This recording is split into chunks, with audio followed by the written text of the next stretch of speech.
नए भारत के किसान, मैं आपका सेवक कृषि वत्स आपके अपने चैनल नेचुरल ऑर्गेनिक फार्मिंग में आपका स्वागत करता हूं।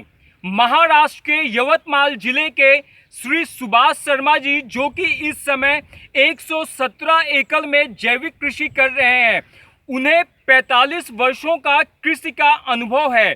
उनसे मेरी मुलाकात आज से 3 वर्ष पहले पूसा के एक वर्कशॉप में हुई थी, जहां पर भारत सरकार ने उन्हें आमंत्रित किया था अपने अनुभव को किसानों के समक्ष प्रस्तुत करने के लिए।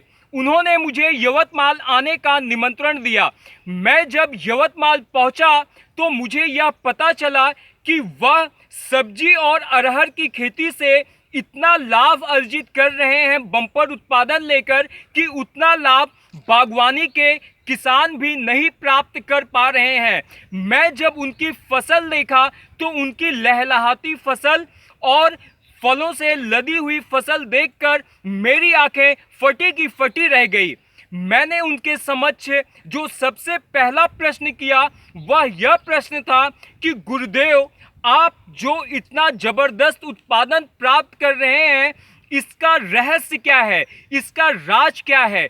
तब उन्होंने मुझे बताया कि इस सब के रहस्य जो छिपा है आपकी मिट्टी की ताकत में।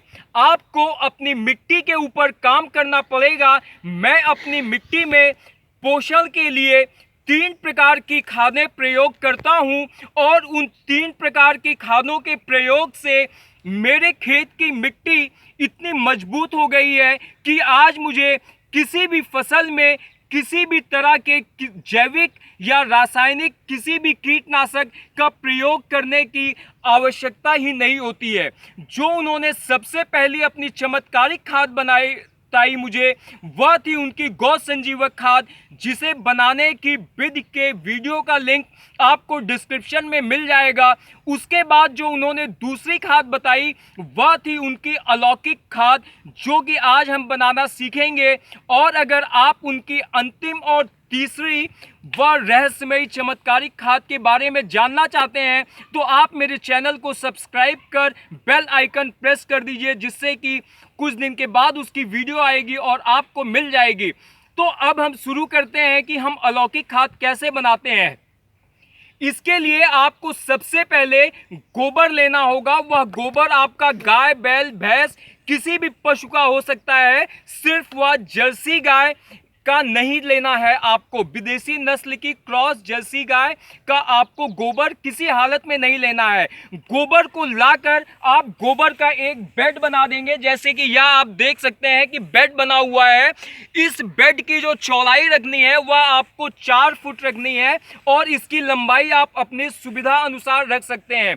इसकी ऊंचाई आपको 1.5 फुट से 2 फुट रखनी है, इससे अधिक नहीं रखनी है। इसके बाद आपको क्या करना है, 1 टन गोबर के लिए आपको 10 लीटर पानी में 4 किलो गुड़ अर्थात जैगरी को घोलकर मिला देना है। तत्पश्चात इसमें 1 लीटर गौ कृपा अमृतम मिला देना है। अब इस 10 लीटर के घोल को आपको इस बेड के ऊपर समान रूप से बिखेर देना है।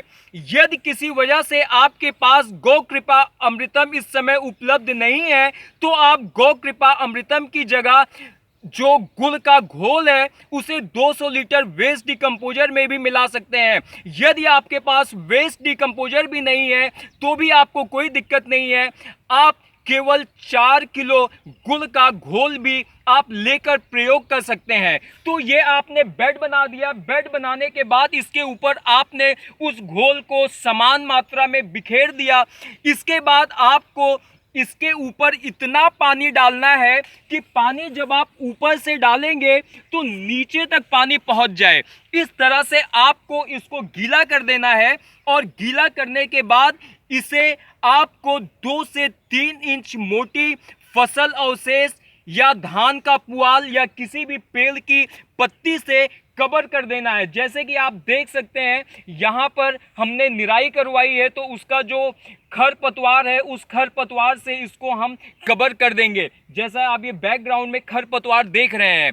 इसके पश्चात आपको इसको 30 दिन तक ऐसे रहने देना है। 30 दिन के बाद आपको एक बार फिर इसमें इतना पानी डालना है कि यह ऊपर से लेकर नीचे तक अच्छी तरह से गीला हो जाए और 50 दिन के बाद में आपका ये कंपोस्ट बनकर तैयार हो जाएगा। यह कंपोस्ट आपके आम गोबर के कंपोस्ट से कई गुना अधिक शक्तिशाली है, जिसका प्रयोग मैं पिछले 3 वर्षों से कर रहा हूं। इसके प्रयोग से मुझे अपने खेत में खरपतवार, हानिकारक फंगस, बैक्टीरिया, दीमक और वाइट ग्रब को कंट्रोल करने में काफ़ी हद तक सफलता प्राप्त हुई है। अब तक वीडियो देखने के लिए आपका बहुत बहुत धन्यवाद। जय सिया राम। आपका दिन मंगलमय हो।